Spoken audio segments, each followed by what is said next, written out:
Mga kapuso, todo na ang paghahanda ng NCAA at GMA Network para sa pagbubukas ng Season 101 ng Liga sa October 1. Dagdag excitement sa oldest collegiate athletic association sa bansa, ang bagong format sa basketball. Kung ano yan, alamin sa pagtutok ni Martin Javier.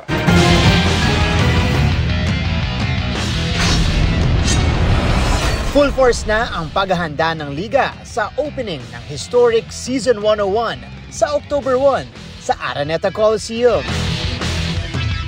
Mas exciting daw ang laban dahil sa bagong format ng men's basketball tournament. We divide the 10 schools into 2 groups. Kahit na ikaw ay nasa elimination, rank 5 ka, you still have the chance kasi mayroong play-in. Lalabanan mo pa yung rank 4. Then after elimination, nalaman na kung sino yung top 4 sa each group. So crossover na siya for quarterfinals. Then semifinals, best of 3, then finals, best of 3. Para plansyahin ang mga plano para sa Season 101, nagpulong ang NCAA Management Committee kahapon, kasama ang GMA Network, sa pangunguna ni GMA Network Senior Vice President and Head of Integrated News, Regional TV and Synergy, Oliver Victor B. Amoroso.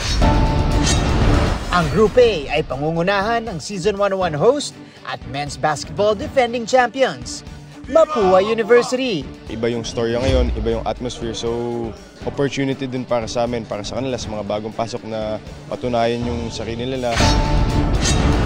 Ang mga pirata ng Lyceum of the Philippines University gustong ipagpatuloy ang kanilang naitaguyod nitong mga nakaraang season.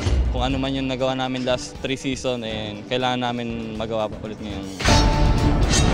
Handa na rin ang Arellano University para gumawa ng ingay. Makaabot sa top 2 ng bracket namin, game after game yung goal namin.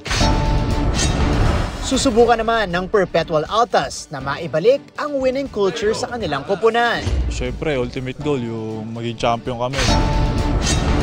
Isang fresh start para sa San Sebastian Stags sa pamumuno ng kanilang bagong head coach at mga bagong muka sa team. Championship pero one game at a time lang. Para sa GMA Integrated News, Martin Javier, nakatutok 24 oras.